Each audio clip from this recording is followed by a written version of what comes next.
Hello, welcome to another edition of Focus On. I'm David Price, and I'm here with Mark Bissett. Mark, thanks for coming on our show. Glad to be here, David. Mark works over at the plant at Domtar. Explain to us a little bit about your job. Well, Domtar is a paper mill, of course. There's two of them in the town, the Dunn Mill and also the Domtar Port Huron Mill. My job, I'm the general manager at the plant. General manager is the easiest job in the world when you have good people. Pretty much I'm responsible for the whole plant, but when you have great people, it's an easy job. Yeah. Good. How do you get a job like this? Do you just move right up the chain? Do you get a promotion? What goes on? Well, I'd like to say I had a plan. It's kind of, you went to school, I got my engineering degree, mechanical engineering degree, got in the paper business and started to work for actually the Port Huron Mill about 16 years ago. Worked my way through engineering management into maintenance, and then logistics, purchasing, worked around in all the different aspects of the mill, which was very good to know all the different things going on in the mill. And then I also went to school at the same time. Went back to University of Michigan, got my MBA to be able to mix my technical degree with the MBA, the business management. And then an opportunity came up where I got promoted to the general manager. Oh. So, but the hard work and a little bit of being in the right place at the right time and also being prepared for that opportunity is very helpful. So. Good deal. How many years have you worked over there? 16 years. 16? 16 years. Wow. How many hours a week do you roughly work, including travel and everything? Well, it's, I love my job, to call it work, yeah, it is work, but I love the people I work with. I would say anywhere between 50 hours, but sometimes 40 hours. It varies all over the place, so it's, and if I didn't like it, it would be a different story. Yeah, you wouldn't do it at all. Well, I'd be doing something different, but yeah. Again, it's a great job, and again, I can't stress the people that we have at the mill are fantastic. That's good. That's great. Just a little bit of information about the plant. What kind of paper does it actually make? Do you make all kinds? Yeah, we're in specialty paper. When I first got into paper, I didn't know what paper was about. Typically, you think of paper as 8 by 11 piece of paper, and you think of a paper machine being that wide and it just cranks out paper. Well. The paper machines we have at the Port Huron Mill range from our number 8 machine, which is 190-inch wide, okay, running at about 2,500 feet a minute, to our smallest machine, which is number 5, which is about 120 inches wide and runs at about 900 feet a minute. Wow. But still, we make about 110,000 tons of paper a year. Wow. We're a specialty mill. We make all kinds of different grades. We make Tootsie Roll, Wow. the Tootsie Roll. If you've had M&M peanuts or the regular peanuts, we make the base paper for that for all over the world. We make Bible paper, which is unique in and of itself. There's a surgical gown, the throwaway surgical gowns that the doctors use. Those are actually based in paper, and they're hydro-entangled for durability and resistance to blood and all that. But we make the base paper in a lot of it in Port Huron. So we make a range of products, it sounds like we make a lot of paper at 110,000 tons a year, but that's by paper mill standards, that's not a lot of paper. Wow. We specialize in ultra lightweights, and the ultra lightweights are, like I said, used all over for food packaging, hamburger wrap, McDonald's hamburger wrap, the Taco Bell, those types of things. So Sugar Pack, if you look at the sweet and low packages, we make quite a bit of that paper also. Wow. Well, with 110,000 tons a year, do you guys recycle all that paper eventually?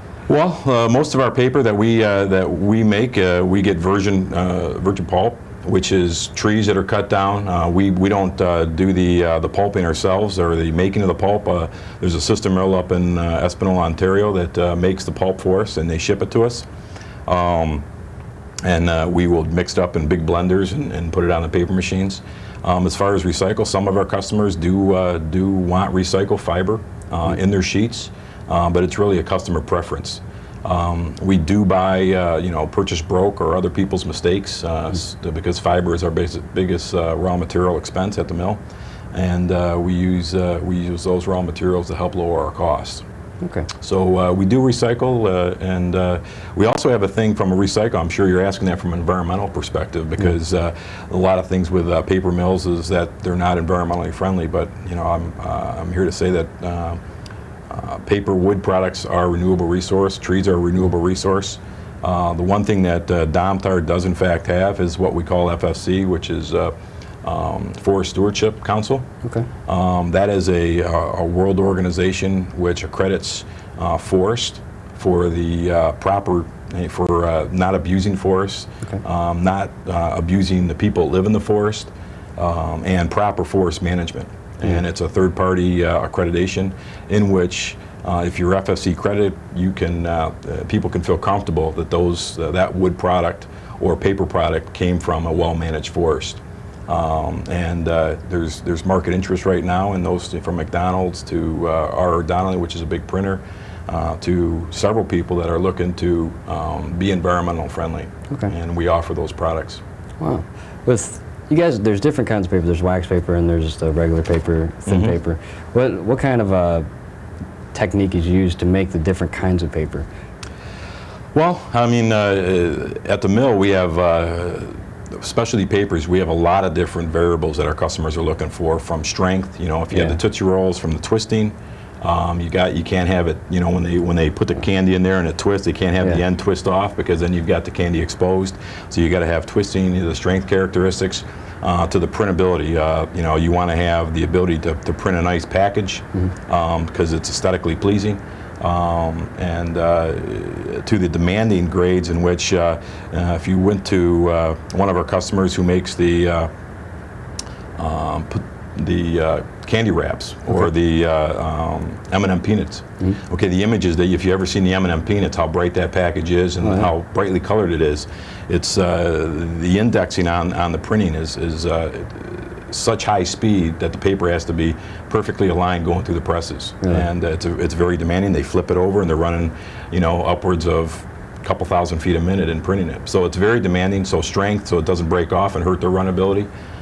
There's a lot of different characteristics. One is grease resistant, which our mill is big in, from the standpoint of whether it's a hamburger wrap, a French fry bag, so that when you have the French fries inside the bag, it doesn't leave a big grease stain. It just gives you a bad impression on the product if you pick up a bag of French fries and it's got grease, the grease stains outside. So it's and we do a lot of those types of papers. So we consider that we engineer our papers. We have a lot of technical people to help our customers with the end uses, and we're always interested in new and different products, so that we can help our customers and at the same time be strong in the marketplace. Wow. You said earlier that you have a lot of people who work for you, and you like the people that you work with, and that makes a huge difference on how things work there. What do you like most about your job? Well, I think what I like most about the job is just what I said before, is working with the people. I've been 16 years in this mill. We have top-notch people. They know what they're doing. We have fun at work. It's not a situation where we just, it's all, just get the paper out. We are there to make money, and everybody is there to make money themselves. But at the same time, I think we do have a lot of fun, and that's important, because if you look at performance and passionate performance, it's people that have the minds and their hearts into their job. And when you come down to the bottom line, who wins in the marketplace, it's essentially the people whoever has the best people. Okay, and my job, if you boil my job down into one task, it's first of all finding the right people, and secondly keeping the right people. Okay, because it's all about people, and if you have those people, everything works great, which we do. Wow. How many people are under you? At the mill, we have, 269 people. Wow. You know, we are a 24/7 operation. We are only down 2 days a year, and that is on Thanksgiving and Christmas. Wow. So you got a day coming up, huh? Yeah, we got a day off, but actually we don't, because of the only time that we do our infrastructure work or maintenance work on a large scale is on Thanksgiving. Oh, wow. So we have the world supply of maintenance people and contractors to work on things that we normally don't have a chance to get done during the year. Oh, yeah. A lot of people want to know, with such a big company, what do you guys do for the community? Well, I would say that we're significantly involved in the community. Right now we've got the United Way campaign going on. I'm on the board for United Way. I believe in United Way. We have a couple people in the mill that are on the CRC, the Citizens Review Committee for the United Way. We have several people. Around this time we start our Christmas basket program, in which a lot of people we'd have a Christmas tree, and a lot of people take names off the tree and buy gifts for families, underprivileged families who can't afford gifts or food during the holiday season. We have a lot of people that in the mill that participate in a lot of different things. We participate in the community foundation, whatever it takes to be a part of the community. We just have a lot of people involved. I'm hard pressed to say all the things that we do in the community, because there's with 269 people, and they're all very good people. They get involved from softball to high school teams to you know all the different things. So all different kinds of things. Yes, all kinds of things. Wow. How is all this product you make? How is it all shipped out? If you know. Well, our product are big rolls. You know, probably about 1,000-pound rolls. Or actually 1-ton rolls, 2,000-pound rolls, and we wrap them in craft paper, and put them on a truck. And right now, I mean, we are located in the center of a lot of our customers. So we ship to Chicago, Indiana, Pennsylvania. We ship into Canada. But being in Port Huron is a very good location for us. Really? From a shipping standpoint. That's good. Can people come into the mill and look around? Are they allowed to do that, or? We would welcome that, but on an appointment type basis, just from a security standpoint and not from a safety standpoint. We have a couple open houses for the employees' families and retirees, in which people are allowed to walk through. If you're not affiliated with a mill, we're willing to have people walk through. We just want to do it on a coordinated basis, again, from a security and safety standpoint. Absolutely. But we're proud of the mill. We'd love to have people come through and show off what we can do. Good.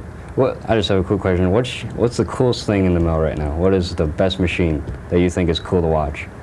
I don't know if it's cool or not. We just put a new roll wrapper in the mill. Not to say that our production units, our paper machines aren't cool. I've been around them for a long time. But we just invested in the mill last year about $2.2 million to automatically roll wrap the rolls that we produce. Before it was very manual and unsafe and very maintenance intensive. And so from the coolest standpoint, and the package that it makes is a very tight package. So I guess that's one thing that is. But I don't want to slight the paper machines. We've got a lot of good things going on in the mill. A lot of cool things in there. Yeah. What other projects do you have going on in the mill right now? Well, we've got a lot of projects, and some of the biggest projects that we're looking at is energy projects. Energy is a high concern with gasoline prices, natural gas prices, coal prices. We are a coal-based facility, which is good because coal is one of the cheaper fuels. We also are on limitations with our ability with discharge on an air permit, and we stay within those limits. We are a good corporate citizen with regard to environmental law, but at the same stance, we need to find ways to lower our energy cost. And there's a lot of things that we're doing, looking from managing the electrical energy with refining, pulping, the different pulping that we do. We use a lot of steam for drying the paper on our machines, and the things that we're doing is trying to find new ways to save energy, which maybe not have been a focus a couple years back because of the prices of energy. Absolutely. Other projects that we have, we are looking at new ways to substitute fiber. Essentially, we use some chemicals and some additives to still maintain our quality, but yet still lower our costs and reduce fiber. So those are probably the key things. And then we're also looking at our labor costs, but that's always, every business is always looking at how they can do things smarter, less than harder. We'll go back to the people here. You have over 250 people who work for you, and it takes a lot of people to run a plant such as that size. How do you find the correct people to work for you? And you know, that's a challenge, because you know, the key thing that we can do right is find the right people, and then of course keep the right people. You know, we have an interview process. We have people out there. We referrals, but we have people send us resumes. But the key thing that we look for, and that is critical, is and if you're going to be successful in any job, are, you know, your attitude, your work ethic, and your ability to learn. If you have a great attitude, it'll carry you a long way. And your work ethic means that if you can, you know, roll your sleeves up and dig into something that maybe you don't like all that well, but you're willing to, you know, get through it, that's important. And then of course the ability to learn, because when you get out of school, it just tells your employer that you're going to have the ability to learn, not that you know everything. So those are the three things that we look for. It's tough to find them, but there are a lot of good people out there. So we interview, we talk to people, we have references that we know, and but it's absolutely the critical thing to do, is to find good people. You have people come in once in a while during the summers and work for you, correct? Yes. Then you also have people, is college required for this kind of job? Well, for our summer students, it's really an advantage for our employees. It's a referral by really our employees' children that are going to college. They need to have 1 year of school, and you know, there's limited amount of jobs, but at the same time, it's a great program for our employees, for their kids to make some money for school. And really, we set that program forth for college students, because we want them to be able to earn some money to be able to continue their education and do some good things with their lives. So that's what we do in the summertime. As far as if you want to be employed by the mill, high school education is what we require, and then there's some other, you know, we do some testing and personality testing and all those kinds of things. But you know, we're just looking for good people with those three things that I just mentioned. Good news. I know you fairly well, and I know that a lot of times that you're gone in different states, you're going to meetings for the mill. How much travel time is required in your job? Well, you know, Domtar is based in Montreal, in Quebec, Canada, and so that's our headquarters. Predominantly, most of my trips are there. I do go out and visit customers every now and then, but most of my trips are off to Montreal to strategic planning and working with the corporate, and I am the one interface with corporate. So that's probably where I go most. And time-wise, it's not too much of a drain. It's only I would say once every couple months I'll go for a couple days. So it's not too bad. And with cost today, you want to try to keep it down as much as possible. Yeah. So travel's not a real big deal for us. That's good. You mentioned just real quick energy. How has energy affected the plant, and how has the gas prices and all the things that are going on, how has it affected the way that you guys run business over there? Energy costs have you know, coal prices have doubled over the last 1.5 to 2 years, and so with those types of impacts on your bottom line, that you've got to do some things differently, and you've got to have energy to make paper. But how you use it makes you think differently. When things are inexpensive, you tend to be less concerned with you know, how you use stuff. When things are very expensive, it really puts it on the radar screen for, you know, how can you conserve, how can you do things differently, and that's where we're at. And we're no different than any other paper mill. I know the other paper mills struggle with the same issues from an energy standpoint, and it's an issue for the country. And the nice thing about high energy costs is that it will force new ideas to help mitigate the problem in the future. Absolutely. Well, I appreciate you coming on today. Thank you very much. Thank you very much. Thank you very much. Appreciate it, David. Mark Brissett, I'm David Price. Thank you so much for walking Focus On, and we will see you next time.